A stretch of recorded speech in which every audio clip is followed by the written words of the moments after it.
Rencontre, une émission de Jean Corcos consacrée aux affaires internationales sur Judaïque FM.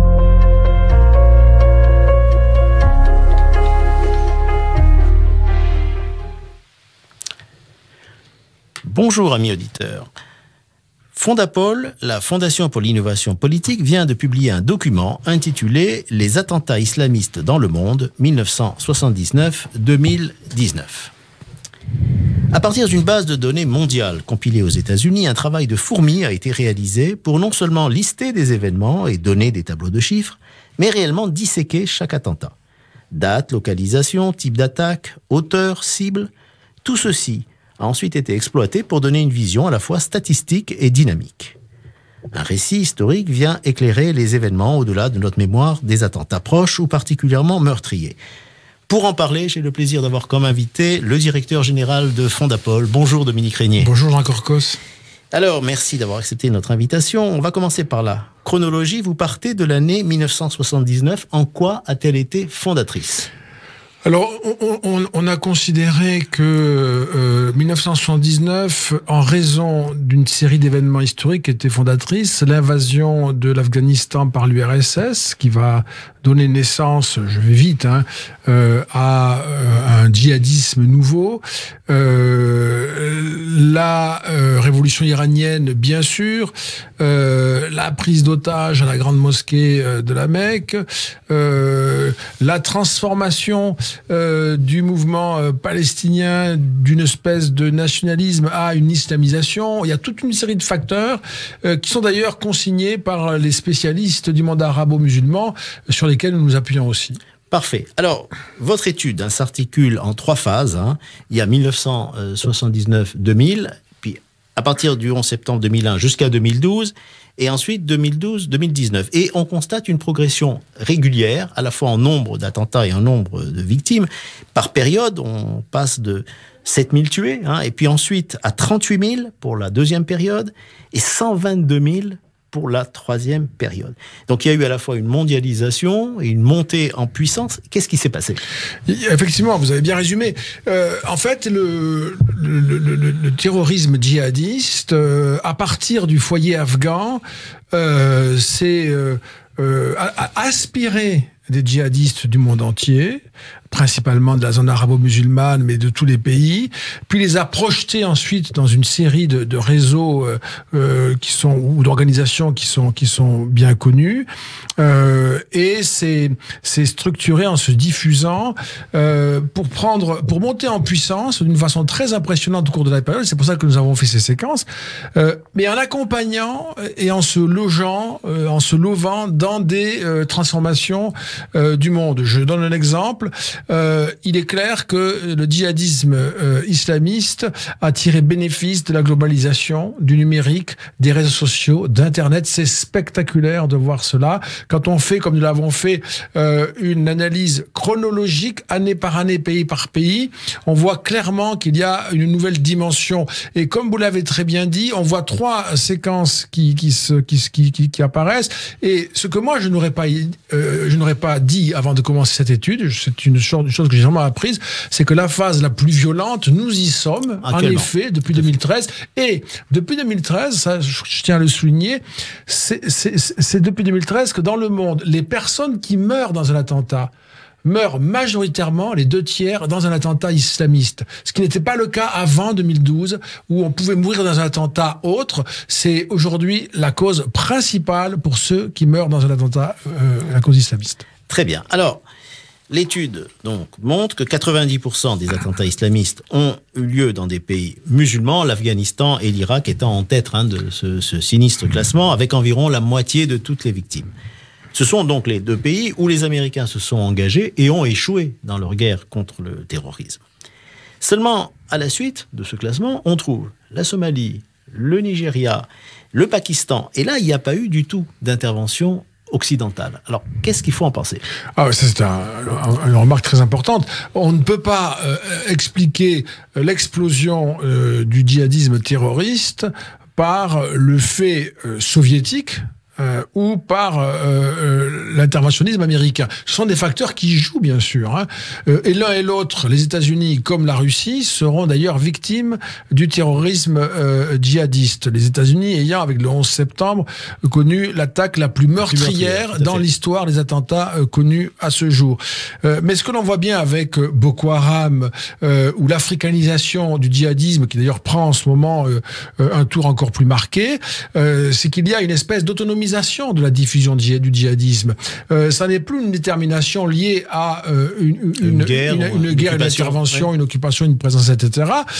Et d'ailleurs, les pays qui sont touchés, les pays non arabes, non musulmans qui sont touchés, sont parfois des pays qui n'ont aucun rapport avec cette histoire-là. Si on pense à la Suède, si on pense au Danemark, etc. Donc, il y a là véritablement un processus et que nous observons vraiment depuis 2001 et encore plus depuis 2012, un processus d'autonomisation de la croissance du terrorisme djihadiste. Alors, j'ai relevé aussi que 42% des victimes étaient des militaires et des policiers. C'est intéressant de le dire parce que en Europe, en France en particulier, on pense aux civils d'abord comme victimes, et c'est pas tout à fait le cas. Et il y a eu, dans votre statistique, 28% de civils victimes. Mais alors, on peut se poser la question, quelle était la stratégie dominante pour ces organisations terroristes? Parce que si c'était tuer des militaires et des policiers, c'est plutôt occuper des territoires. Si c'est tuer des civils, c'est plutôt terroriser les populations. Ou alors, est-ce que le but, c'est de toute façon frapper les médias, voilà, de la façon la plus meurtrière? Clairement, Jean Corcos, clairement, le but est de déstabiliser les sociétés, de semer la terreur, de semer le trouble, de fragiliser les sociétés démocratiques, ça c'est un objectif qui est écrit, de fragiliser les sociétés démocratiques, de les obliger à se protéger, se surveiller, etc., avec tous les systèmes que nous connaissons aujourd'hui, de se policier énormément, au sens de la police. Le fait qu'il y ait... Faut faire attention, parce que le fait qu'il y ait des victimes nombreuses parmi les policiers et les militaires veut dire aussi qu'on attaque des sites protégés, ou que des policiers et des militaires sont engagés dans des interventions de défense. Typiquement, ce qui s'est passé autour du 13 novembre, il y a eu ce genre de situation. Et puis, il y a aussi des objectifs, effectivement, qui sont clairement des ambassades, des établissements publics, voilà. Mais on voit bien que c'est une stratégie de terreur, au sens propre, notamment par l'apparition, qui est une nouveauté de l'attentat suicide, qui est une nouveauté et qui s'est propagée, que l'on doit à Boko Haram, à Al-Qaïda, et qui s'est propagée et qui fait que nous avons de plus en plus de morts par attentat, puisqu'on a fait aussi ce calcul qui apparaît un peu sinistre, mais qui est nécessaire. Il y a de plus en plus de morts par attentat, parce que ce sont des bombes, et des bombes qui explosent là où personne ne s'y attend. Et votre étude, d'ailleurs, donne un éclairage historique, c'est-à-dire les premières personnes qui ont porté des charges explosives, c'était des chiites au cours de la guerre Iran-Irak, y compris des jeunes enfants. Et ensuite, c'est le Hamas palestinien qui a popularisé en quelque sorte cette technique. Et vous avez...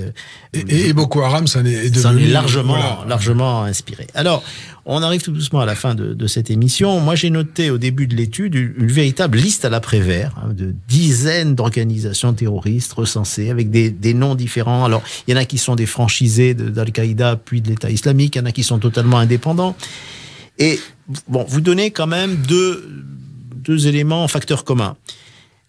Pourquoi on les identifie comme islamistes? Parce qu'ils veulent imposer la charia comme loi de l'État et restaurer un califat.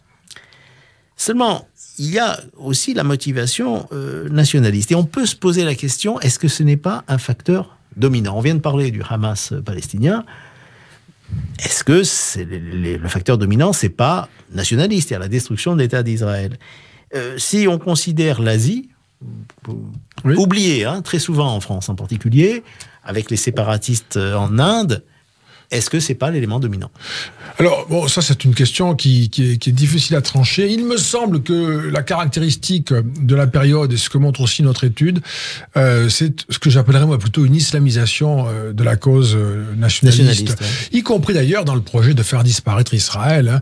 Bien sûr, il y a derrière un projet de type nationaliste, mais on peut très bien ranger ce projet dans le grand projet supérieur de faire triompher par partout sur Terre, la charia. Il y a un document qui est célèbre, que nous rappelons dans notre travail, qui a été publié en 2004, l'administration du chaos, qui est ce terrible texte rédigé par les organisateurs d'Al-Qaïda et les terroristes d'Al-Qaïda, et qui dit noir sur blanc que le projet c'est celui-là. On voit bien qu'il s'agit de globaliser, reglobaliser le monde, de l'islamiser, d'instituer le pouvoir de la charia et pour y parvenir par la violence et la terreur de déstabiliser les sociétés mondiales.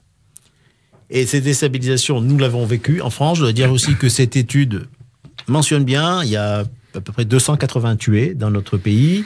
Et la plus grande vague, donc, depuis l'apparition de l'État islamique, la France est le pays qui a été le plus touché en Europe par ce terrorisme qui avait déjà frappé il y a longtemps, puisqu'il y avait l'onde de choc de la guerre civile en Algérie aussi.